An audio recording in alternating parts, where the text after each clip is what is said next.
तो चलिए दोस्तों, मैं आप लोगों के लिए कुछ बायोलॉजी के मोस्ट इंपॉर्टेंट क्वेश्चंस लेके आया हूँ, जिसका रिवीजन करना बहुत ही ज़रूरी है एग्ज़ाम पर्पस के लिए। तो मेरा पहला क्वेश्चन देखिए दोस्तों, मेरा पहला क्वेश्चन है, बेरी-बेरी नामक रोग जो होता है, किस विटामिन की कमी से होता है? तो दोस्तों, हमारे शरीर में एक बीमारी हो जाता है जिसका नाम बेरी-बेरी है। तो कौन-सा विटामिन की कमी से होता है? तो हमारा आंसर हो जाएगा दोस्तों विटामिन बी1। विटामिन बी1 की कमी से हमारे शरीर में बेरी-बेरी नामक बीमारी हो जाता है, ठीक है? और देख लेते हैं दोस्तों विटामिन बी वन का रासायनिक नाम क्या होता है? थायमीन कहलाता है। विटामिन बी वन का नाम थायमीन होता है, रासायनिक नाम थायमीन होता है दोस्तों, ठीक है? याद रखिएगा, एग्जाम में पूछता है, सभी विटामिन के रासायनिक नाम पूछते हैं दोस्तों। जैसे विटामिन बी वन का थायमीन हो गया। अब और भी ऑप्शन है विटामिन ए, तो विटामिन ए का रासायनिक नाम क्या होता है दोस्तों? रेटिनॉल होता है, ठीक है? रेटिनॉल, विटामिन ए का रेटिनॉल हो गया। विटामिन सी का रासायनिक नाम क्या होता है? एस्कॉर्बिक अम्ल होता है, एस्कॉर्बिक अम्ल होता है, एस्कॉर्बिक एसिड होता है, ठीक है? एस्कॉर्बिक एसिड होता है। देखिए, अब विटामिन ए की कमी से क्या होता है? रतौंधी हो जाता है, नाइट ब्लाइंडनेस हो जाता है। उसी तरह से विटामिन सी की कमी से स्कर्वी हो जाता है। विटामिन सी की कमी से क्या हो जाता है दोस्तों? स्कर्वी हो जाता है। देखिए, स्कर्वी हो जाता है, ठीक है? और विटामिन बी ट्वेल्व, तो विटामिन बी ट्वेल्व का नाम क्या है दोस्तों? विटामिन बी ट्वेल्व का नाम होता है साइन साइनो साइनो कोबालमिन, साइनोकोबाल्विन कहते हैं, ठीक है? साइनोकोबाल्विन विटामिन बी ट्वेल्व का रासायनिक नाम है, ठीक है? और इसमें दोस्तों देखिए, विटामिन बी ट्वेल्व में, ये विटामिन बी ट्वेल्व बहुत ही इम्पोर्टेंट, एक बहुत ही ज़रूरत का एक धातु मिलता है, धातु पाया जाता है, मेटल पाया जाता है, जिसका नाम होता है कोबाल्ट, ठीक है? कोबाल्ट पाया जाता है, कोबाल्ट पाया जाता है, इंपॉर्टेंट धातु पाया जाता है विटामिन बी ट्वेल्व में। क्वेश्चन आता है दोस्तों कि विटामिन बी ट्वेल्व में कौन सा धातु पाया जाता है, या कोबाल्ट किस विटामिन में पाया जाता है? तो याद रखिएगा दोस्तों, विटामिन बी ट्वेल्व में कोबाल्ट पाया जाता है, ठीक है? चलिए, कुछ इसका डिस्क्रिप्शन देख लेते हैं दोस्तों। ऐसे तो मैंने आपको बता दिया है सारा, फिर भी एक बार देखना जरूरी है। देखिए, विटामिन बी वन की कमी से बेरी बेरी नामक रोग होता है। विटामिन बी वन का रासायनिक नाम थायमीन है। यह फल, चावल, अंडा, मांस, दूध, सोयाबीन, अंकुरित अनाज इत्यादि में पाया जाता है। इसका रासायनिक विटामिन ए का रासायनिक नाम रेटिनॉल है। एवं अणुसूत्र देखिए C2OH है विटामिन ए का। यह गाजर, हरी पत्तीदार सब्जी, पपीता, पका आम, फल, दूध, अंडा इत्यादि में पाया जाता है, ठीक है दोस्तों? उसी तरह से देखिए, ये थोड़ा देख लेते हैं। देखिए, और इस बीमारी में विटामिन ए की कमी से रतौंधी, नाइट ब्लाइंडनेस रोग होता है। इस बीमारी में व्यक्ति को रात में दिखाई नहीं देता है। विटामिन ए हो गया, ठीक है? चलिए देखते हैं और आगे विटामिन सी देख लेते हैं। देखिए, विटामिन सी इसका रासायनिक नाम क्या है? स्कॉर्बिक एसिड होता है। एक अणुसूत्र CH8O6, ये किसका फॉर्मूला है? स्कॉर्बिक अम्ल का रासायनिक अणुसूत्र है, ठीक है? और इसकी कमी से स्कॉर्बी नामक रोग हो जाता है। यह खट्टे रसदार फल, नींबू, संतरा, मौसमी अथवा आंवला, टमाटर इत्यादि में पाया जाता है स्कॉर्बिक अम्ल, ठीक है? गर्म करने पर विटामिन नष्ट हो जाता है। तो एक बहुत ही ज़्यादा इंपॉर्टेंट क्वेश्चन ऑलरेडी पूछता है, एग्जाम में आए हुए हैं दोस्तों, कि कौन सा विटामिन जो होता है वो गर्म करने पर नष्ट हो जाता है दोस्तों। बहुत इंपॉर्टेंट क्वेश्चन है ये, कि कौन सा विटामिन गर्म करने पर नष्ट हो जाता है? तो वो हमारा विटामिन सी होता है, ठीक है? याद रखिएगा, विटामिन सी जो होता है गर्म करने पर नष्ट हो जाता है, खत्म हो जाता है, ठीक है?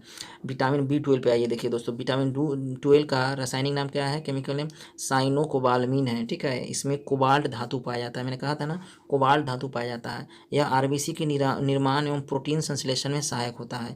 यह मांस, कलेजी, लीवर, दूध इत्यादि में पाया जाता है। इसके कमी से शरीर में ब्लड की कमी हो जाता है। तो विटामिन बी ट्वेल्व की कमी से शरीर में क्या हो जाता है दोस्तों? ब्लड की कमी हो जाता है, ठीक है? वर्षा के जल में विटामिन बी ट्वेल्व पाया जाता है। याद रखिएगा दोस्तों, वर्षा के जल में, क्वेश्चन अगर पूछेगा कि वर्षा के जल में कौन सा विटामिन पाया जाता है, तो वर्षा के जल में विटामिन बी ट्वेल्व पाया जाता है, ठीक है? चलिए नेक्स्ट क्वेश्चन देख लेते हैं। नेक्स्ट क्वेश्चन पूछता है दोस्तों कि मेढक के दांत होते हैं, कौन से दांत होते हैं? होमोडोंट होते हैं, या थेकोडोंट होते हैं, या हेट्रोडोंट होते हैं? कौन से दांत होते हैं किसमें? मेढक में, फ्रॉग में। तो देखिए दोस्तों, मेढक में जो दांत होते हैं ये होमोडोंट होते हैं, याद रखिएगा, होमोडोंट, ठीक है। मेढक का दांत क्या होता है? होमोडोंट। जो एक ही तरह का दांत, जिस प्राणी में एक ही तरह का दांत हो उसको क्या कहते हैं? होमोडोंट कहते हैं, ठीक है। एक ही तरह का दांत, एक ही प्रकार का दांत जिस प्राणी में होता है उसको होमोडोंट कहते हैं। थीकोडोंट, देखिए थीकोडोंट, थीकोडोंट क्या होता है दोस्तों? थीकोडोंट उस दांत को कहते हैं जो दांत मसूरों में धंसा होता है, मसूरों में धंसा होता है, उस दांत को थीकोडोंट कहते हैं। जैसा हम लोग का दांत है, मनुष्य का दांत थीकोडोंट दांत होता है जो मसूरों में दबा रहता है, धंसा रहता है, ठीक है। और हेट्रोडोंट दांत किसको कहेंगे? जो विभिन्न बहुत सारे प्रकार के दांत जो होते हैं, जिस प्राणी में बहुत तरह के दांत पाए जाते हैं। जैसे हमारे दांत जो होते हैं ये 2 3 4 प्रकार के होते हैं, incisor, canyon, molar, pre molar, इस टाइप के हैं ना, अलग अलग टाइप के होते हैं। इसलिए हम लोग का क्या है? हेट्रोडोंट। तो हम लोग मनुष्य का दांत क्या है दोस्तों? थीकोडोंट भी है और हेट्रोडोंट भी है। इसके बारे में थोड़ा डिटेल्स देख लीजिए दोस्तों, जैसे मैं बता दिया है। देखिए दोस्तों, देखिए मेढक के दांत होमोडोंट होते हैं, ठीक है। मेढक के दांत एक ही प्रकार के होते हैं, इसलिए इसे होमोडोंट कहते हैं। तो एक ही प्रकार का दांत को क्या बोलते हैं? होमोडोंट, ठीक है। और थेकोडोंट, थेकोडोंट क्या होता है? ऐसे दांत जो मसूरों में धंसे होते हैं, इसे थेकोडोंट कहते हैं। एग्जाम्पल मनुष्य, देखिए मनुष्य के दांत क्या होता है? थेकोडोंट। और हेट्रोडोंट वैसे दांत जो भिन्न भिन्न प्रकार के होते हैं उसे हेट्रोडोंट कहते हैं। मनुष्य के दांत हेट्रोडोंट प्रकार के हैं, ये 4 प्रकार के होते हैं, incisor, canine, premolar, molar. तो हमारा दांत कैसा हो गया? हमारा दांत थीकोडोंट भी होता है, ये थीकोडोंट भी होता है और हेट्रोडोंट भी होता है, ठीक है। चलिए नेक्स्ट क्वेश्चन पे चलते हैं। लेकिन सॉरी, नेक्स्ट क्वेश्चन पूछ रहा है देखिए दोस्तों, स्टार्च से क्या संबंधित है? स्टार्च, स्टार्च से क्या संबंधित है दोस्तों?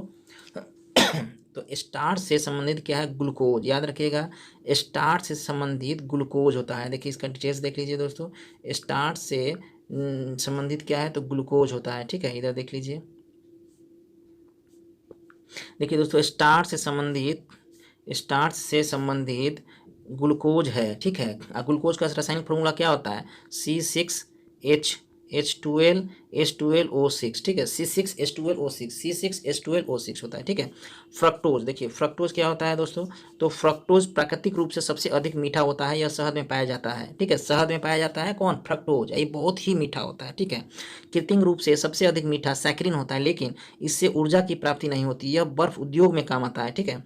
किस में काम आता है सैकरिन? ये बर्फ उद्योग में, जो आइसक्रीम उस्क्रीम बनाने में काम आता है, ठीक है। सुक्रोज, सुक्रोज क्या आता है? सुक्रोज देखिए मोनोसैकेराइड के 2 अणु डिसैकेराइड का निर्माण करते हैं। देखिए अभी बहुत इंपॉर्टेंट चीज़ है जो रेलवेज के एग्जाम में तो ज़्यादातर पूछते हैं। देखिए दोस्तों, ग्लूकोज और ग्लूकोज मिलाएंगे, ग्लूकोज प्लस ग्लूकोज मिलाएंगे तो क्या होगा? माल्टोज बनेगा, ठीक है। Glucose plus glucose maltose.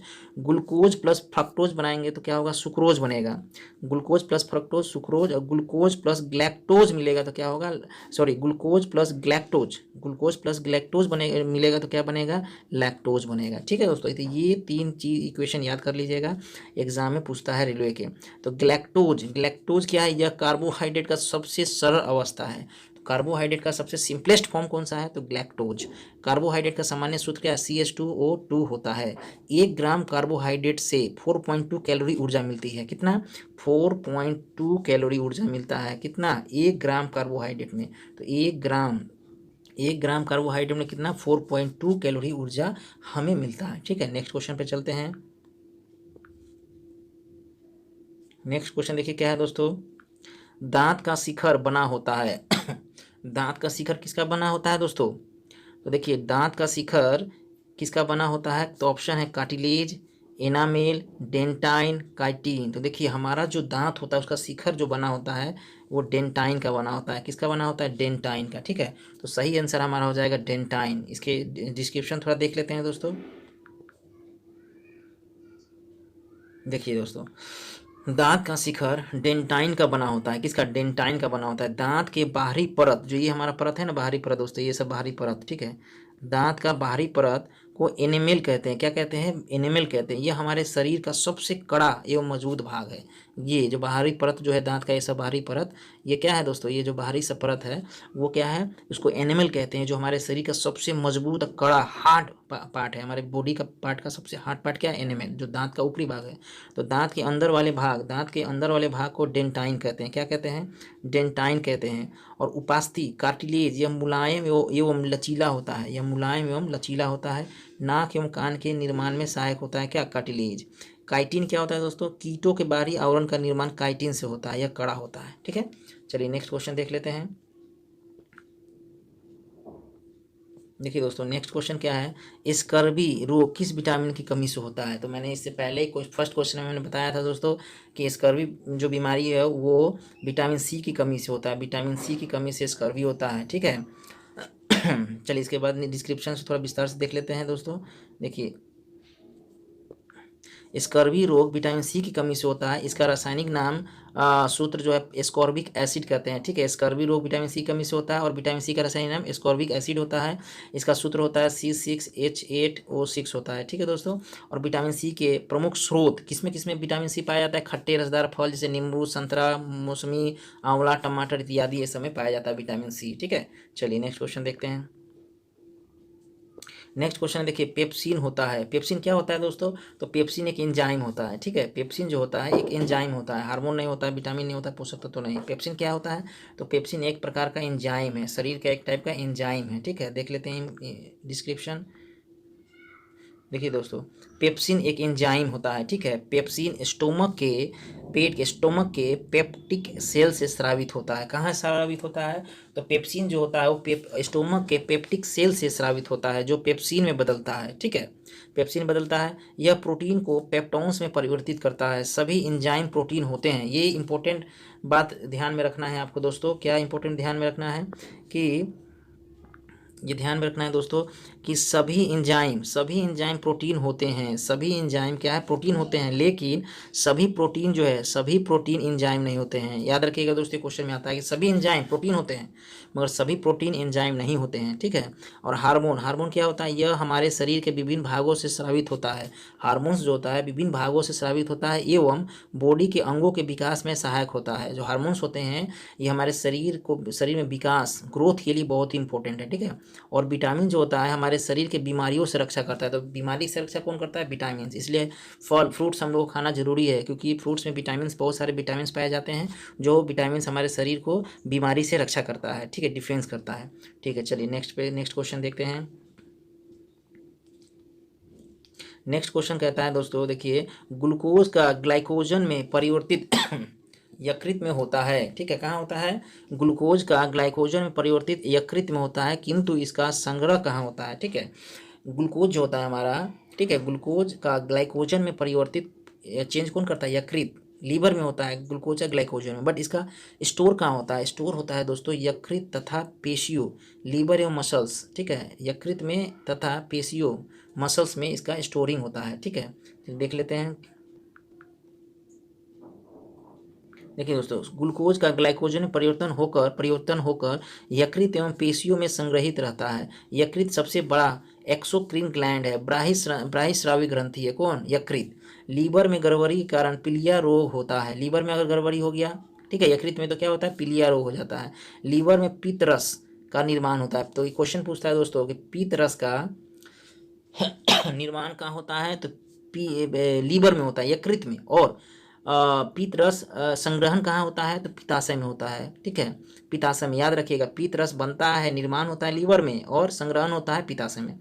ये देखिए, यकृत, लीवर, यह विषैले पदार्थ को विषहीन बनाता है। इसमें यूरिया का निर्माण होता है, ओल्ड आरबीसी को नष्ट करता है। इसमें कुछ विटामिन संचित होते हैं, विटामिन ए, विटामिन बी, ई, के, विटामिन के का निर्माण भी होता है। तिल्ली, स्प्लीन, ये शरीर का ब्लड बैंक आ जाता है। तो स्प्लीन को ब्लड बैंक कहते हैं, क्योंकि इसमें आरबीसी यहीं पर स्टोर होता है। ठीक है, ब्लड बैंक होता है क्योंकि स्प्लीन में आरबीसी स्टोर होता है और नष्ट भी होता है, इसलिए इसको आरबीसी का कब्रिस्तान भी कहा जाता है। ठीक है, आरबीसी का कब्रगाह भी इसको कहा जाता है। किसको? स्प्लीन को, तिल्ली को कहा जाता है, प्लीहा को। ठीक है दोस्तों, चलिए नेक्स्ट में बढ़ते हैं। देखिए, नेक्स्ट क्वेश्चन है, कौन सी हार्मोनल बीमारी है? क्वेश्चन है कि हार्मोनल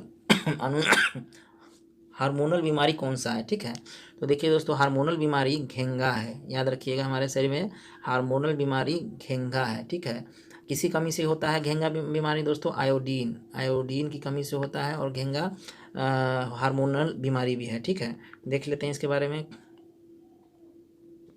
देखिए दोस्तों, हार्मोन की कमी से घेंगा रोग होता है। थायराइड ग्लैंड से स्रावित थायरोक्सिन हार्मोन की कमी से घेंगा रोग होता है। सर्दी, जुकाम या वायरल डिजीज है। ठीक है, ऑप्शन में है सर्दी जुकाम में वायरल डिजीज है, टीबी ट्यूबरक्लोसिस क्षय रोग, यह रोग माइकोबैक्टीरियम ट्यूबरक्लोसिस नाम बैक्टीरिया से होता है, बीसीजी बैसिलस कैलमेट गार्लिंग का टीका लिया जाता है टीबी के लिए, टीबी को रोकथाम के लिए कौन सा टीका लिया जाता है, तो बीसीजी का टीका लिया जाता है, ठीक है। लेप्रोसी कोड या कुष्ठ क्या है, माइकोबैक्टीरियंस लेप्री नामक बैक्टीरिया से होता है, इसके रोकथाम के लिए एमडीटी का मल्टी ड्रग थेरेपी दवाओं का प्रयोग किया जाता है, ठीक है। तो हमारा आंसर क्या था, हार्मोनल बीमारी कौन सा होता है, तो ग्वाइटर घेंगा, ये किसके लिए होता है, थायराइड ग्रंथि से स्रावित थायरोक्सिन हार्मोन की कमी से होता है, ठीक है। थायरोक्सिन हार्मोन अगर कम हो गया, थायरोक्सिन हार्मोन कम हो गया तो हमें घेंगा हो सकता है, ठीक है। चलिए नेक्स्ट क्वेश्चन देखते हैं।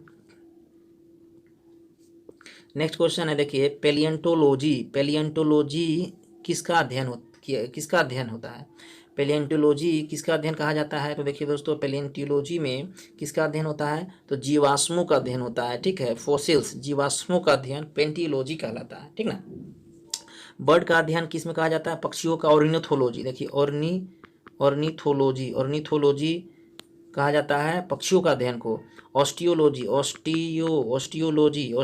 कहलाता है किसका, ऑस्टियोलॉजी कहलाता है अस्थियों का, बोन का अध्ययन। और जीवाश्म फोसिल का अध्ययन को क्या कहा जाता है, पेलेंटियोलॉजी, ठीक है, पेलेंटियोलॉजी कहा जाता है। देखिए दोस्तों जीवाश्मों के अध्ययन को पेलेंटियोलॉजी कहते हैं, पक्षियों के अध्ययन को ऑर्निथोलॉजी कहते हैं, अस्थियों के अध्ययन को ऑस्टियोलॉजी कहते हैं, क्या कहते हैं, ऑस्टियोलॉजी कहते हैं, ठीक है। चलिए नेक्स्ट देखते हैं।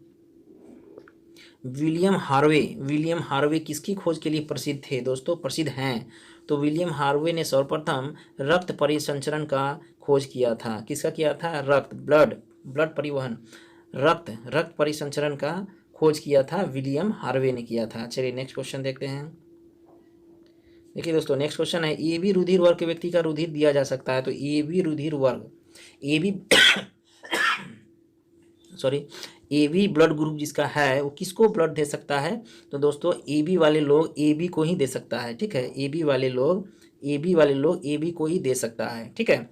मगर ए बी वाले लोग ले सभी से सकता है, इसलिए ए बी को, ठीक है, ए बी को यूनिवर्सल क्या कहा जाता है, यूनिवर्सल एक्सेप्टर कहा जाता है, यूनिवर्सल एक्सेप्टर कहा जाता है, ठीक है। ये सभी से ले सकता है मगर दे ए बी को ही सकता है, ठीक है। उसी तरह से ओ है ना, ओ को यूनिवर्सल डोनर कहा जाता है, ये सभी को दे सकता है, डोनर सभी को दे सकता है, ले सिर्फ ओ ही से सकता है, क्योंकि ओ में कोई एंटीजन नहीं होता है, ठीक है। ओ में कोई एंटीजन नहीं होता है, एंटीबॉडी होता है, ओ में एंटीजन न होने के कारण सभी को दे सकता है। उसी तरह से ए बी में एंटीबॉडी नहीं होता है, एंटीजन होता है, ए एंटीजन और बी एंटीजन दोनों एंटीजन होता है, एंटीबॉडी नहीं होता है, इसलिए ए बी सभी से ले सकता है और दे ए बी को ही दे सकता है, ठीक है। चलिए और देख लेते हैं इसके बारे में। देखिए ए बी रुधिर वर्ग के व्यक्ति का रुधिर ए बी वर्ग वाले व्यक्ति को ही दिया जाएगा, ठीक है। ए बी ब्लड ग्रुप को यूनिवर्सल एक्सेप्टर ग्रुप कहा जाता है, सर्वग्राही रक्त समूह। ओ ब्लड ग्रुप को यूनिवर्सल डोनर ब्लड ग्रुप कहा जाता है, सर्वदाता रक्त का समूह। ए बी ब्लड ग्रुप में एंटीबॉडी प्रतिरक्षित नहीं होता, एंटीबॉडी नहीं होता, ए बी में एंटीजन होता है, ए एंटीजन बी एंटीजन दोनों ही होता है बट एंटीबॉडी नहीं होता है। उसी तरह से ओ ब्लड ग्रुप में एंटीजन नहीं होता है, एंटीबॉडी होता है, क्योंकि एंटीजन दो ही प्रकार का होता है, ए एंटीजन और बी एंटीजन दोनों होता है, बट ओ में तो कोई नहीं है, इसलिए इसमें कोई एंटीजन नहीं होता है, बी एंटीबॉडी होता है, ठीक है। तो आई होप समझ में आ गया होगा आपको। चलिए नेक्स्ट क्वेश्चन देखते हैं।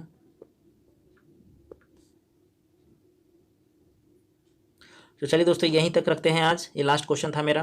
तो अगर ये सभी क्वेश्चन अच्छे लगे होंगे दोस्तों तो लाइक और सब्सक्राइब कर दीजिएगा और वेट कीजिए नेक्स्ट वीडियो के लिए। तब तक के लिए बाय बाय, जय हिंद।